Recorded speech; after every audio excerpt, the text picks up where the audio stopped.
Let's begin with the second chapter, that is on entrepreneurship and wealth creation. The importance of entrepreneurial activity, or by promoting entrepreneurial activity, what are the objectives that we are trying to meet? One, whenever we promote the concept of entrepreneurial activity, we expect creation of assets in the market. Second, we expect capital formation to take place in the market. Third, most importantly, we expect creation of employment opportunities. Fourth, we expect more competition to be created in the market. That is, in simple terms, along with existing companies, there are new companies which are entering into the market. And when new companies will enter into the market, the competition between these existing companies as well as the new companies will increase. And when there is an increased competition, we expect benefit to be derived by the customers in the market, government, other stakeholders, so on and so forth. Apart from this, we expect with increased number of firms entering into the market, we expect it will add to the export potential of Indian economy. It will increase the quality of life, and more importantly, it will always contribute to growth. So these are the usual outcomes that are expected whenever there is an increased economic activity through the entry of new firms, or in simple terms, whenever there is an increased entrepreneurial activity, these are the outcomes that are expected. Now, what is the situation in case of India? India is said to be the third largest startup ecosystem in the world. In case of India, the number of newer firms which was set up grew at a rate of 3.8% between 2006 to 2014, and thereafter the entry of new firms into the market has increased, or the entry of new firms growth rate has been at 12.2%, which means more and more newer companies are entering into the market, which is expected to provide huge number of benefits to all the stakeholders in the market. Apart from this, the growth of newer firms is higher in the services sector. Growth of these newer firms are focused or concentrated in peninsula states. And apart from this, economic survey also says that the concept of entrepreneurship is growing across all the cities in India. Rather than getting concentrated only in the bigger cities or metro cities, the entrepreneurship is spread across all the cities. Having said so, there are certain issues which have been flagged by the survey. These issues are: one, based on the per capita, the rates of entrepreneurship in case of India are lower compared to some of the very important developed economies. Second, a large number of enterprises which are operating in case of India are operating in informal economy. Now, some of you will have this kind of a doubt. What is this concept of a formal economy and informal economy? Apart from usage of formal as well as informal, another layman term that is usually used while discussing these concepts is organized sector and unorganized sector. In case of formal economy, we expect these particular companies to be under the guidelines or to be coming under the guidelines of Government of India. These are registered entities. The jobs which are created are formal jobs. There is a growth prospect in these particular companies. The taxes collected by Government of India from these particular companies, so on and so forth. Whereas in case of informal economy, the government finds it very difficult to identify how many companies are working, what kind of companies are working, how much revenue is generated by these particular companies, and the jobs which are created in the informal economy are usually informal jobs. And since these are informal jobs, there is no job security, there is no concept of a growth in the jobs, there is no hidden benefits which are given to these particular employees, so on and so forth. So, second issue is that a large number of enterprises operate in the informal economy in India. And the third issue which has been flagged is the entrepreneurial intensity is higher in developed economies compared to India. So these are some of the introductory points which has been given with respect to the concept of entrepreneurship or entry of new firms in Indian economy.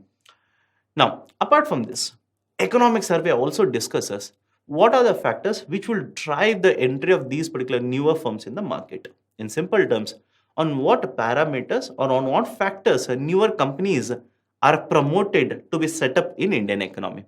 Usually we say that newer companies are set up based on the factors related to the districts, the agglomeration economies, or third one, the demand and supply forces whenever there is a discussed from the consumer's perspective. So what type of a consumer is present? What kind of a demand is present in the market? What kind of raw material suppliers are present in the vicinity? All these factors will usually determine what kind of companies are set up in this particular area. Having said so, economic survey discusses two other very important factors which will contribute to setting up of newer companies in the market. These two factors that they have referred to are one, the concept of a social infrastructure, and the second one is the concept of a physical infrastructure. Under social infrastructure, the economic survey discusses what is the impact of a literacy rate on the entrepreneurial activity in this particular area. Apart from this, it also discusses what is the impact of opening up of colleges on the entrepreneurial activity in this particular region. And in case of a physical infrastructure, they discuss the impact of connectivity, that is how many of the villages in this particular area are connected by tar roads. Will there be any impact of this on entrepreneurial activity? And second factor, how far or how near is the market from these particular centers of entrepreneurial activity? That is, in simple terms, if I'm setting up a manufacturing facility here, how near is the market or how further is the market? That is another very important factor based on which the economic survey discusses the factors which will drive the entrepreneurial activity. And as per economic survey, it has been found that higher the literacy rate, higher will be the entrepreneurial activity in this particular region. Higher the number of colleges, higher will be the entrepreneurial activity.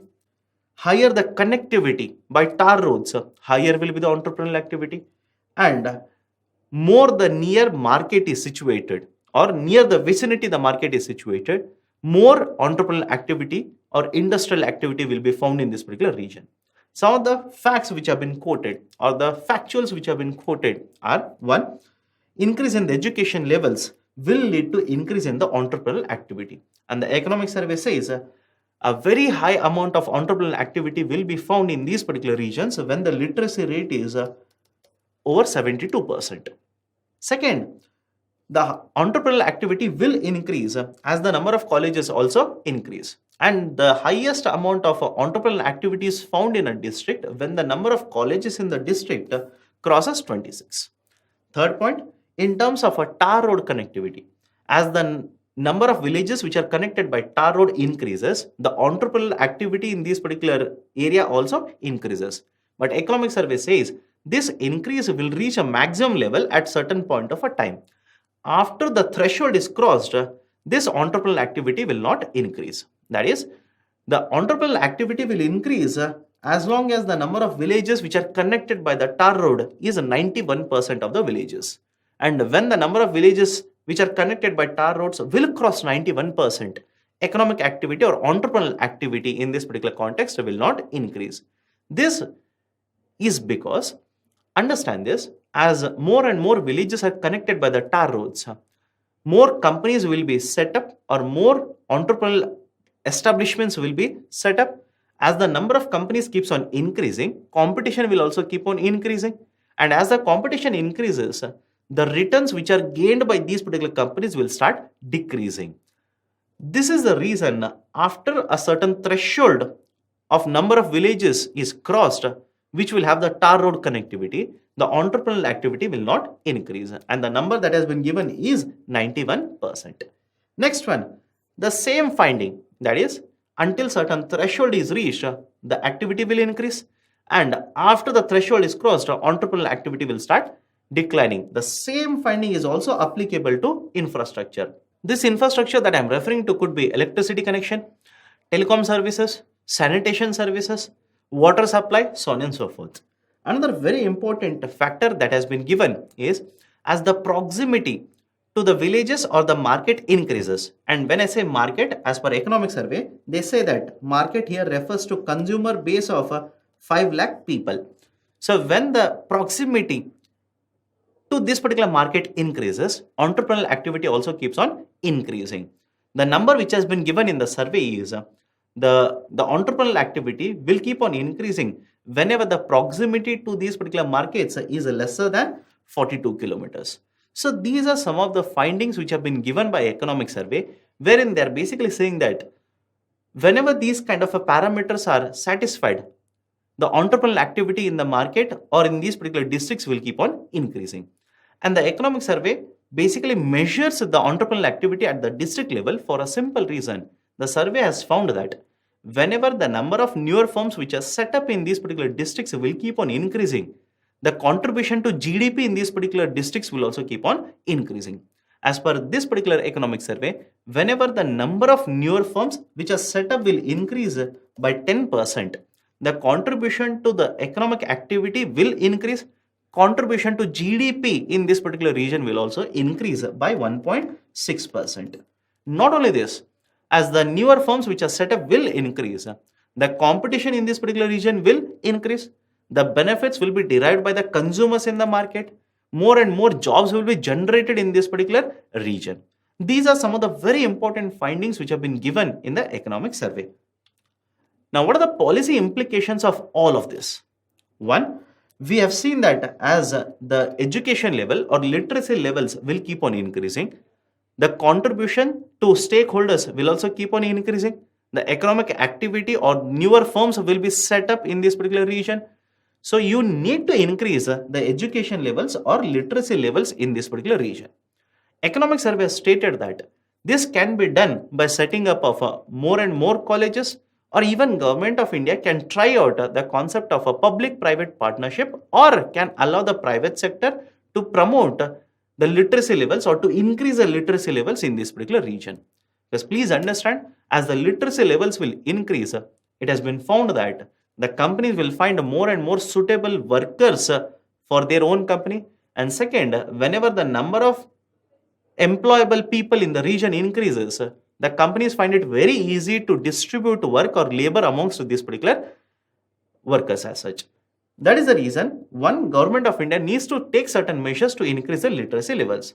Second, we have already seen that better connectivity will increase entrepreneurial activity in this particular area. So government of India as well as the state governments must take certain reforms or steps so as to increase the connectivity through tar roads. This will add to the entrepreneurial activity. And third one, the government must take certain measures